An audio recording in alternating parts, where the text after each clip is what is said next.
श्री परमात्मने नमः। 16वां अध्याय। उस अत्यंत गोपनीय बात का अधिकारी कौन होता है भगवान? दैवी संपत्ति वाला होता है। दैवी संपत्ति वाले मनुष्य के क्या लक्षण होते हैं? भगवान बोले वे लक्षण इस प्रकार हैं। मेरे ही दृढ़ भरोसे अभय रहना, अंतःकरण में मुझे प्राप्त करने का एक दृढ़ निश्चय होना, मुझे तत्व से जानने के लिए हर एक परिस्थिति में सम रहना,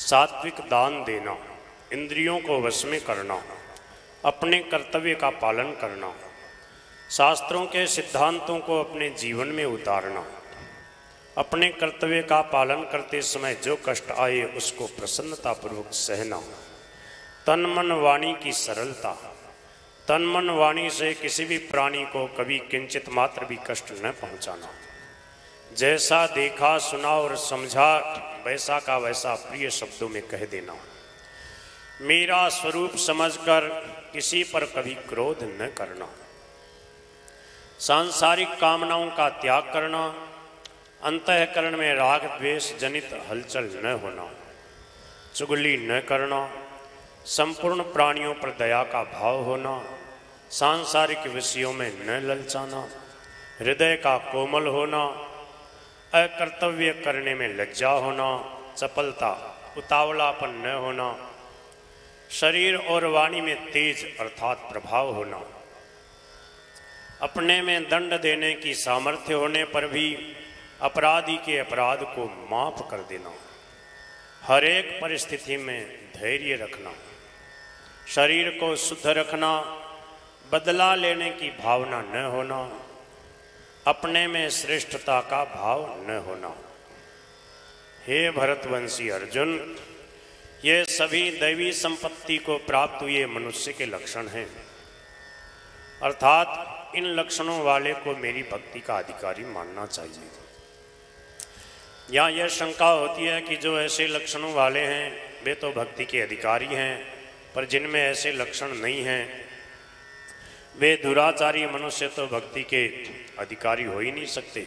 बात तो ठीक ही है, परंतु यदि कोई दुराचारी मनुष्य भी अनन्य भाव से भगवान में लग जाता है तो वह बहुत ही शीघ्र धर्मात्मा हो जाता है, अर्थात उसमें भगवत कृपा से दैवी संपत्ति के लक्षण शीघ्र आ जाते हैं।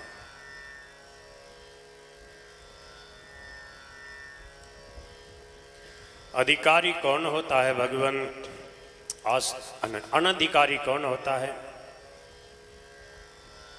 तो भगवान करें आसुरी संपत्ति वाला जो व्यक्ति है वो अनधिकारी होता है। आसुरी संपत्ति वाला असुर नाम प्राणों का है। उन प्राणों में ही जो रमण करना चाहते हैं, प्राणों को ही रखना चाहते हैं, उनको असुर कहते हैं। असुर तात्पर्य है कि शरीर के साथ एकता मानकर मैं कभी मरूं नहीं, सदा जीता रहूं और सुख भोगता रहूं, ऐसी इच्छा वाले मनुष्य असुर हैं। उन असुरों की जो संपत्ति लक्षण है वह आसुरी संपत्ति कहलाती है। आसुरी संपत्ति वाले मनुष्य के क्या लक्षण होते हैं? वे इस प्रकार हैं। दंभ अर्थात दिखावटीपन करना, घमंड करना अर्थात ममता वाली चीज़ों को लेकर अपने में बड़प्पन का अनुभव करना, अहमता वाली चीज़ों को लेकर अभिमान करना, क्रोध करना, मन वाणी बर्ताव आदि में कठोरता रखना, सत असत कर्तव्य अकर्तव्य आदि के ज्ञान अर्थात विवेक को महत्व न देना।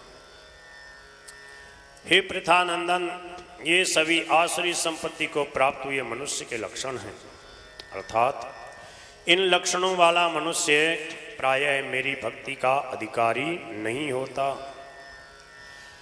इस दैवी और आसुरी संपत्ति का क्या फल होता है भगवान?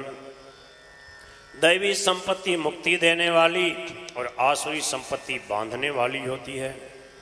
परंतु हे पांडव, तुम्हें शोक अर्थात चिंता नहीं करना चाहिए, चिंता नहीं करनी चाहिए। क्योंकि तुम दैवी संपत्ति को प्राप्त हुए हो। आसुरी संपत्ति बंधन कारक कैसे होती है? इस लोक में दो तरह के प्राणियों की सृष्टि है, दैवी और आसुरी। दैवी संपत्ति को तो मैंने विस्तार से कह दिया। अब हे पार्थ, तुम आसुरी संपत्ति को विस्तार से सुनो। आसुरी संपत्ति वाले मनुष्य किसमें प्रवृत्त होना चाहिए और किससे निवृत्त होना चाहिए, इसको नहीं जानते। तथा उनमें न तो शौचाचार बाह्य शुद्धि होती है, न सदाचार श्रेष्ठ आचरण ही होता है, और न सत्य पालन ही होता है। उनमें शौचाचार आदि क्यों नहीं होते भगवान? उनकी दृष्टि ही विपरीत होती है। वे यही कहते हैं कि यह संसार असत्य है, अर्थात इसमें कोई भी बात शास्त्र धर्म आदि सत्य नहीं है। इस संसार में धर्म अधर्म पुण्य पाप आदि की कोई मर्यादा नहीं है। इस संसार को रचने वाला कोई ईश्वर नहीं है, किंतु स्त्री को पुरुष की और पुरुष को स्त्री की इच्छा हुई तो दोनों के संयोग से यह संसार पैदा हो गया। इसलिए इस संसार की उत्पत्ति का हेतु काम ही है, इसके सिवाय और कोई कारण नहीं है। उन आसुरी संपत्ति वालों के कर्म कैसे होते हैं? उपर्युक्त नास्तिक दृष्टि का आश्रय लेने वाले वे लोग अपने नित्य स्वरूप आत्मा को नहीं मानते। उनकी बुद्धि तुच्छ होती है, उनके कर्म अत्यंत उग्र भयानक होते हैं, वे जगत के शत्रु होते हैं। ऐसे मनुष्यों की सामर्थ्य दूसरों का नाश करने के लिए ही होती है। वे कभी पूरी न होने वाली कामनाओं का आश्रय लेकर दंभ, अभिमान और मद में चूर रहने वाले तथा अपवित्र नियमों को धारण करने वाले मनुष्य मोह के कारण अनेक दुराग्रहों को पकड़कर संसार में विचरते रहते हैं। उनके भाव कैसे होते हैं? वे मृत्यु पर्यंत रहने वाली बड़ी बड़ी चिंताओं का आश्रय लेते हैं। वे पदार्थों का संग्रह और उनका भोग करने में ही लगे रहने वाले हैं, और जो कुछ है वह इतना सुख भोगना और संग्रह करना ही है, ऐसा निश्चय करने वाले होते हैं। वे किस उद्देश्य को लेकर चलते हैं भगवान? सैकड़ों आशाओं की फांसियों में बंधे हुए वे मनुष्य काम और क्रोध के परायण होकर केवल भोग भोगने के उद्देश्य से ही अन्यायपूर्वक धन का संग्रह करने की चेष्टा करते रहते हैं। उनके मनोरथ कैसे होते हैं? आज इतना धन तो हमने प्राप्त कर लिया और अब इस मनोरथ को प्राप्त कर लेंगे। इतना धन तो हमारे पास है ही, इतना धन और हो जाएगा। उस शत्रु को तो हमने मार दिया है और उन दूसरे शत्रुओं को भी हम मार डालेंगे। हम सर्वसमर्थ हैं, सिद्ध हैं, बलवान हैं, सुखी हैं और भोगों को भोगने वाले हैं। हम बड़े धनवान हैं, बहुत से मनुष्य हमारा साथ देने वाले हैं। हमारे समान दूसरा कौन हो सकता है? हम खूब यज्ञ करेंगे, दान देंगे और फिर मौज करेंगे। इस तरह वे अज्ञान से मोहित होकर मनोरथ करते रहते हैं। ऐसे मनुष्यों की मरने पर क्या गति होती है भगवान? तरह तरह के भ्रमों में पड़े हुए, मोह जाल में उलझे हुए तथा पदार्थों के संग्रह और भोग में आसक्त हुए वे मनुष्य भयंकर नरकों में गिरते हैं। भोगों में आसक्त हुए उन आसुरी संपत्ति वाले मनुष्यों का पतन करने वाले भाव कौन से होते हैं? वे अपने को ही पूज्य श्रेष्ठ मानने वाले, अकड़ रखने वाले तथा धन और मान के मद में चूर रहने वाले होते हैं। ऐसे लोग शुभ कर्म भी तो कर सकते हैं भगवान। हाँ, वे यज्ञ आदि शुभ कर्म करते तो हैं, पर करते हैं दंभ, दिखावटीपन और अविधि पूर्वक तथा नाम मात्र के लिए। वे ऐसा क्यों करते हैं? कारण कि वे अहंकार, हठ, घमंड, काम और क्रोध का आश्रय लिए हुए रहते हैं। उनके और क्या भाव होते हैं भगवान? वे मनुष्य अपने और दूसरों के शरीरों में रहने वाले मुझ अंतर्यामी के साथ द्वेष रखते हैं तथा मेरे और दूसरों के गुणों में दोष दृष्टि रखते हैं। मेरे से खुद मेरे से द्वेष करते हैं और मेरे और दूसरों के गुणों में दोष दृष्टि रखते हैं। ऐसे आसुर भावों का क्या परिणाम होता है भगवान? उन द्वेष करने वाले, क्रूर स्वभाव वाले और संसार में महान, नीच और अपवित्र मनुष्यों को मैं बार बार कुत्ता, गधा, बाघ, कौवा, उल्लू, गीद, सांप, बिच्छू आदि महान तमोगुणी योनियों में, आसुरी योनियों में गिराता हूं। फिर क्या होता है?